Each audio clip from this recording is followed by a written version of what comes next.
Hi friends, ఈరోజు fish మార్కెట్కి అయితే వెళ్ళా ఫిష్ని తీసుకున్నా ఫ్రెండ్స్. నేనైతే కిలో వచ్చి 280 రూపీస్ పడింది. క్లీన్ చేసి కట్ చేసి ఇచ్చినందుకు 340 రూపీస్ అయితే పడింది.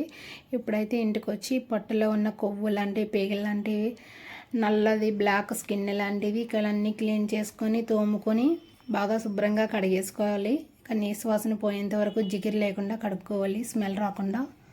నేనైతే ఇలా కట్ చేసుకుని కడుక్కున్నా ఫ్రెండ్స్. ఇంకా లోపల మొత్తం అంతా కొవ్వు లాంటిది వేస్ట్ ప్లాట్ అంతా తీసేసి నేనైతే ఉప్పు, నిమ్మకాయ, పసుపు, కల్లుప్పు వేసి ఇక బాగా రబ్ చేసి బాగా అయితే కడుక్కున్నా. మీ దగ్గర మజ్జిగ ఉంటే మజ్జిగ కూడా వేసుకోండి. ఇలా కడుక్కోవడం వల్ల స్మెల్ లేకుండా బాగుంటుంది. ఫిష్ గట్టిగా ఉంటుంది. ఉప్పు వేసి కల్లుప్పు వేసి కడుక్కోవడం వల్ల ఫిష్ అనేది కొంచెం మెత్తగా అయిపోతుంది ఎక్కువసేపు ఉంటే. అందుకని కల్లుప్పు వేసి కడుక్కున్నా ఫ్రెండ్స్. ముక్క ఎప్పుడు గట్టిగానే ఉంటుంది. ఇక మళ్ళీ నేనైతే ఉప్పు తగినంత ఉప్పు వేసుకొని, కారం వేసుకొని, ఇక కారపొడి వేసుకొని, పసుపుని ఇవి ఇలా మ్యాగ్నేట్ చేసి పక్కనైతే పెట్టేస్తాము. ఎందుకంటే మనం డైరెక్ట్ కర్రీలు వేసేసుకోవచ్చు. మన ఆనియన్స్ కట్ చేసినట్టుకి టైం వేస్ట్ అవ్వకుండా ఫిష్ అనేది ఉప్పు పట్టి కారం బాగుంటుంది ఫ్రెండ్స్. పాతకాలంలో అయితే కారం వేసి ఇలాగే ఉండేవారు, కానీ ఇప్పుడైతే రెడీమేడ్గా పులుసులు అయితే వేస్తున్నారు ఫ్రెండ్స్. ఇక ఇలా అయితే పెట్టేస్తే మనం పక్కన ఆనియన్స్ కట్ చేసుకొని ఇక మనం కొంచెం జీలకర్ర పొడి, ధనియాల పొడి అయితే వేసేసుకొని ఇలా కలిపేసి పెట్టేసుకోవాలి. ఫైనల్గా మనకి ఫిష్ అంతా రెడీ. ఇప్పుడు ఆయిల్ కళాయి పెట్టుకొని ఆయిల్ అయితే వేసుకొని ఆయిల్ వేటయ్యాక పచ్చిమిరపకాయలు అలాగే ఉల్లిపాయలు అయితే వేసేసుకొని బాగా ఎగనివ్వండి. బ్రౌన్ కలర్ వచ్చేంత వరకు వేయించుకోండి. మీకు కానీ నచ్చితే లైక్ చేయండి, షేర్ చేయండి, సబ్స్క్రైబర్ చేసుకోండి. అండ్ చిన్నారి చిట్టువంట తెలుగు ఛానల్ షేర్ చేయండి ఫ్రెండ్స్. అలాగే మన ఛానల్ ఇంకా గ్రోత్ అవ్వాలని కోరుకుంటున్నా. ఇక ఆనియన్స్ బ్రౌన్ కలర్ వచ్చేంత వరకు మూత అయితే పెట్టేసుకొని మళ్ళీ ఒకసారి మూత తీసుకొని కలుపుకొని బ్రౌన్ కలర్ వచ్చాక ఫ్రెష్గా చేసి పెట్టుకున్న అల్లం వెల్లుల్లి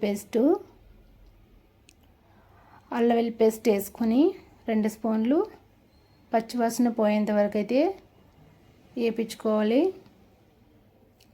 అలాగే నేను 3 టమాటాలు అయితే తీసుకున్నా ఫ్రెండ్స్. 3 టమాటాలు తీసుకొని కట్ చేసుకుంటున్నా. ఇక అల్లం వెల్లుల్లి పేస్ట్ వేగినప్పటికి టమాటాలు అయితే వేసుకుంటే చాలా బాగుంటుంది. దగ్గరలో టేస్టీగా గ్రేవీగా అయితే ఉంటుంది కర్రీ. బెండకాయలు అయితే వేస్తున్నా ఫ్రెండ్స్. నేను ఈ కర్రీకి 1/2 కిలో బెండకాయలు తెచ్చా. ఫ్రెష్ కొన్న కాడ ఫ్రెష్గా ఉన్నాయి. ఇక బెండకాయ వచ్చి 1/2 కిలో 50 రూపాయలు అయితే తీసుకున్నారు. ఎంత రేట్ ఉందో చూడండి. పచ్చివాసన పోయేంత వరకు ఒక 2 నిమిషాలు అయితే మూత పెట్టేసి తీసి ఉల్లిపాయ అనేది బాగా ఎగింది. టమాటాలు వేసి బాగా కలిపేసుకొని ఒకసారి మెత్తగా అయ్యేటట్టు పేస్ట్లా గుజ్జులా కలిసిపోవాలి ఫ్రెండ్స్. టమాటా బాగా మగ్గాలి. మెత్తగా ఏగిపోయాక గడ్డలు లేకుండా చూసుకోండి. టమాటా అనేది మెత్తగా అయితేనే టేస్టీగా ఉంటుంది, గ్రేవీగా చిక్కగా కర్రీ అనేది. ముక్కల్లో ఉంటే కొంచెం గట్టితో ఇట్లా మ్యాగ్నేట్ చేయండి, మెత్తగా అయిపోతాయి.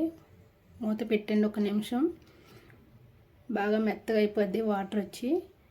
ఇక కొంచెం ఒకసారి కలిపేసుకున్నాక కొంచెం 1/2 చెంచా పసుపు వేసుకోండి, 1/2 చెంచా ఉప్పు అయితే వేసుకోండి. మీరైతే మీ ఇష్టం, మీకు తగ్గంత వేసుకోండి ఉప్పు, కారం. ఉల్లిపాయలు కొంచెం టమాటాలు ఉప్పు పసుపు వేసుకోవడం వల్ల కొంచెం మెత్తగా ఎగిది. టమాటా పచ్చివాసన పోయేంత వరకు వేయించుకోండి. ఇప్పుడు ఇది బాగా ఫ్రై అయ్యాక ఆయిల్ బయటకు వచ్చాక ఇంకా ఫిష్ ముక్కల్ని ఉప్పు కారం పట్టి ఉంచాను కదా మసాలా అనేది, ఆ ఫిష్ ముక్కల్ని తెచ్చి ఇందులో వేసేసి ఇక దీంతో గట్టి పెట్టకుండా కళాయిలో ఆనియన్స్ మగ్గేటట్టు ఫిష్ని బాగా 2 నిమిషాలు అయితే మగ్గనివ్వండి. ఉప్పు కారం ఫిష్ పట్టి ఉల్లిపాయలు బాగా ఫ్రై అవ్వాలి. దాంట్లో కొంచెం ఫ్రై అవుతుంటే బాగుంటుంది కర్రీ అనేది. టమాటా పేస్ట్ కట్టానే 1 నిమిషం మూత పెట్టాక మళ్ళీ ఒకసారి కుదపండి. కళాయి పట్టుకొని గట్టి పెట్టకుండా కొంచెం చింతపండు పులుసు అయితే నానబెట్టుకోండి.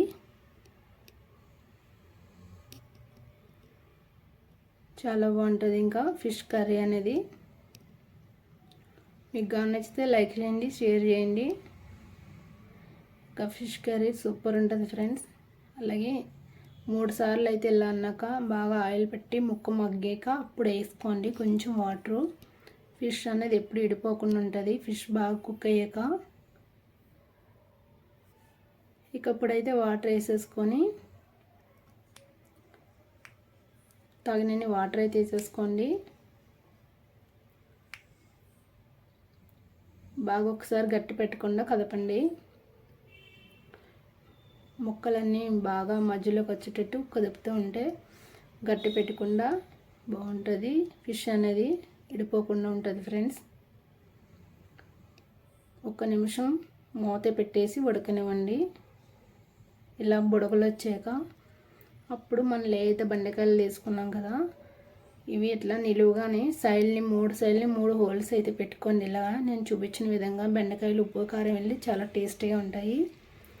ఇక బెండకాయ చేపల పులుసు ఇగురు చాలా బాగుంటుంది ఫ్రెండ్స్. బెండకాయలు వేసుకుంటే టమాటాలోని చాలా టేస్టీగా ఉంటుంది. మీరు కూడా ట్రై చేయండి తప్పకుండా. కర్రీ దగ్గర పెట్టాక మళ్ళీ కొంచెం మెంతులు, జీలకర్ర, ధనియాలు వేపించుకొని పొడి అయితే చేసుకున్నా ఫ్రెండ్స్. నేను పొడి అయితే వేసుకుంటున్నా. కొంచెం పచ్చి మసాలా కర్రీ దగ్గరకు వచ్చినప్పుడు వేసుకుంటే టేస్టీగా ఉంటుంది. ఫైనల్గా కొంచెం కరివేపాకు, కొత్తిమీర వేసుకుంటే ఉంటుంది. ఫిష్ కర్రీ చూస్తుంటే చాలా బాగుంది ఫ్రెండ్స్. మీరు కూడా టేస్ట్ మిస్ అవ్వకండి, తప్పకుండా ట్రై చేయండి. అలాగే చేపలో ఇగురు అయితే రెడీ. పాతకాలపులో అయితే ఇలాగే ఉండేవారు ఫ్రెండ్స్, ఉప్పు కారం ఫిష్ని పట్టేసి. కానీ ఇప్పుడైతే ఫిష్ పులుసుని పెట్టి ఎగిరేక ఫిష్ ముక్కలు అయితే వేస్తున్నారు. కానీ ఇలా కూడా ట్రై చేయండి, మీకు తప్పకుండా నచ్చుతుంది. ఇంకా ఫిష్ కర్రీ అయితే రెడీ. నేనైతే బౌల్లో తీసేసిన. సూపర్ వచ్చింది, టేస్ట్ అయితే సూపర్ ఉంటుంది. ఇంకా స్మెల్ వాసనే చాలా బాగుంది. తప్పకుండా మీరు కూడా ట్రై చేయండి ఫ్రెండ్స్. చేపల ఎగురు రెడీ. చేపలు బెండకాయ పులుసు రెడీ. వేడివేడి రైస్లో వేడివేడి చేపల కర్రీ చేసుకుని తింటే సూపర్ ఉంటుంది. మీకు కానీ నచ్చితే లైక్ చేయండి, షేర్ చేయండి, అలాగే సబ్స్క్రైబర్ చేసుకోండి. సూపర్ ఉంది, వావ్, మామూలుగా లేదు, వావ్. మీరు కూడా ట్రై చేయండి తప్పకుండా. చిన్నారి చిట్టువంట షేర్ చేయండి ఫ్రెండ్స్. Bye bye.